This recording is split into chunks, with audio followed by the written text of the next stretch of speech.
20 ans d'expérience business en quelques minutes. Alors, en fait, ça fait aujourd'hui 22 ans que je fais du business, mais on va dire 20 ans pour me rajeunir un petit peu. J'ai commencé à être très sérieux à 16 ans et j'ai fait plein de choses. J'ai fait du e-commerce, j'ai fait des sites internet, j'ai eu des agences, j'ai créé une plateforme de résolution de problèmes scientifiques, j'ai été investisseur. Et dans cette vidéo, mon but, c'est de vous donner une sorte de résumé de la sagesse que j'ai obtenue à travers ces 22 ans d'expérience. Alors, la première chose, je n'insisterai jamais assez sur le fait que la passion, c'est un super guide. Trouvez quelque chose que vous aimez faire et vous aurez jamais l'impression de travailler. Regardez Steve Jobs, Elon Musk ou même Donald Trump qui se fait tirer une balle et qui garde sa passion. Tous ces gens-là ont été portés par une passion dévorante. C'est dur de tenir dans le temps, c'est dur de tenir la motivation si on n'a pas la passion. La passion est égale à la motivation pour travailler dur et surmonter les obstacles inévitables. Il n'y a rien de mieux que la passion. Et de ce point de vue-là, j'ai toujours, moi,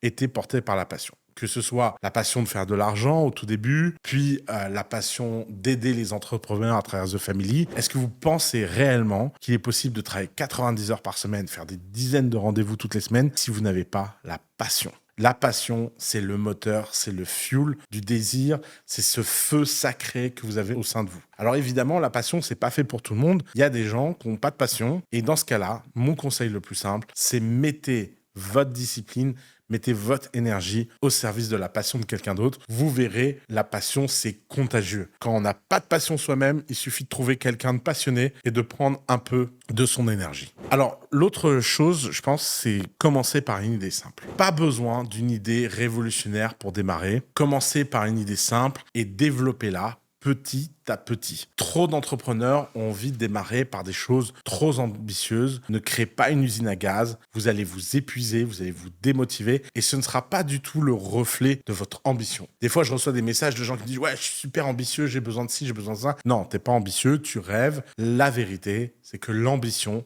ça nécessite de la rigueur, ça nécessite d'y aller étape par étape. Et de ce point de vue-là, ne confondez pas ambition et illusion. Commencez simple et voyez un peu votre quête entrepreneuriale, un peu comme la construction d'un CV dans une carrière. Ligne par ligne, la ligne que vous écrivez vous rend crédible pour une promotion et avoir le droit de jouer à un jeu un peu plus compliqué. Vous voyez ça comme un jeu vidéo. Vous passez les niveaux et au sein de ces niveaux-là, petit à petit, vous allez atteindre les objectifs que vous voulez. Développer de ce point de vue-là de la visualisation. Alors, il y a plein de techniques de visualisation, le mind mapping, machin, je n'ai pas trop envie de rentrer dans ces détails. Trouvez vous-même votre technique de visualisation. Mais ce que je sais, c'est que c'est hyper important de visualiser pour rendre réel et mettre au service de votre vie tout ce que vous allez vouloir achever. Et pour ça, ne soyez pas trop obsédé par l'argent trop vite. Concentrez-vous sur la création de valeur. Les revenus ne sont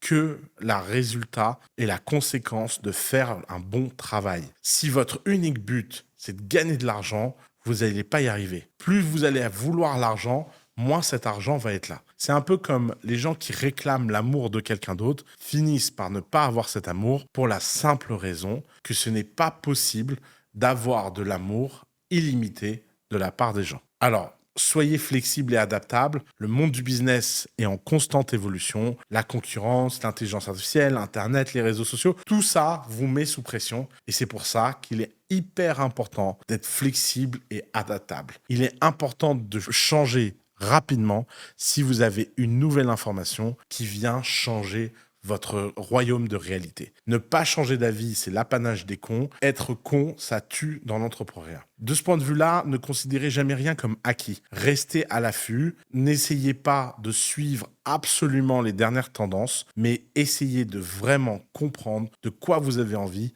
et qu'est-ce que vous avez envie de construire. Évidemment, être entrepreneur, ce n'est jamais être seul. Développer rapidement votre passion pour les gens, construire une équipe solide, c'est essentiel pour pouvoir passer à l'étape supérieure. Ce n'est pas facile de s'entourer. Les personnes talentueuses ont tendance à être dures à gérer, mais c'est votre rôle et c'est votre responsabilité de vous assurer que vous êtes aligné, que vous communiquez, que vous prenez le temps de brainstormer sur les bonnes choses. Les plus grosses entreprises ont souvent commencé très petits, et on grossit ensuite. Google, Meta, Apple, toutes ces entreprises-là, vous les connaissez. N'ayez jamais peur de demander de l'aide. Pas de honte à demander de l'aide, ça fait partie du processus, c'est nécessaire pour gagner du temps et profiter de l'expérience des autres. Pour vous motiver, pour trouver des solutions, pour passer des caps difficiles, n'hésitez jamais à être transparent sur vos problèmes. On ne peut pas aider quelqu'un qui n'a pas demandé d'aide. Et alors, soyez un bon sales. Devenez un bon sales, apprenez à vendre. L'entrepreneuriat, c'est de la vente. Vous vendez à vos salariés, vous vendez à votre entourage, vous vendez à tout le monde. N'oubliez jamais que vous êtes toujours en train de vendre. Et apprendre à vendre correctement, c'est l'apanage des grands entrepreneurs. Elon Musk passe son temps à nous vendre sa vision du futur. Steve Jobs nous a vendu avec brio sa vision de l'ordinateur personnel. Et de ce point de vue, n'arrêtez jamais de travailler. Je sais que beaucoup de gens rêvent de faire tout ça pour arrêter de travailler, mais je vous assure, le travail, c'est la santé. Mettez énormément de travail et d'efforts et vous verrez que le résultat finit toujours par payer. Ne soyez pas trop dans le kiff immédiat. Comprenez que ça prend du temps de bâtir des choses durables. Suivez vos rêves, n'abandonnez jamais. Et je pense que le résumé le plus important de ces 22 dernières années, c'est que la seule chose qui compte vraiment, c'est de faire quelque chose que les gens veulent. Make something people want, comme ils disent de façon si claire à Y Combinator. Ce sera le sujet d'une prochaine vidéo. En attendant, j'espère que ce petit résumé vous a fait plaisir. À bientôt pour une vidéo dans la tête d'Oussama.